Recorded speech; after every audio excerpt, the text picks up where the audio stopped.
പഴുത്ത പുളിയാണ്. ഇപ്പം മരത്തിൽ നിന്ന് ഇങ്ങനെ പറിച്ച് ഇങ്ങനെ പൊളിച്ചിട്ട് നമ്മളിങ്ങനെ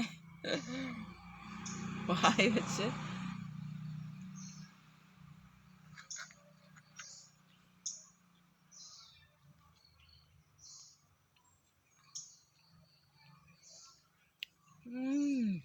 വാളംപുളി അല്ലേ? അപ്പോൾ ആ ടേസ്റ്റ്. ഇച്ചിരി ശക്കലൊരു ഉപ്പ്, ഒരു തരി ഉപ്പും കൂടെ ഒന്ന് മുക്കിയിട്ടൊന്ന് കഴിക്കുകയാണെങ്കിൽ അടിപൊളിയായിരിക്കും. വെള്ളം പറഞ്ഞു വായിലിട്ടാ, സത്യം പറഞ്ഞ വെള്ളം വരുന്നുണ്ട്.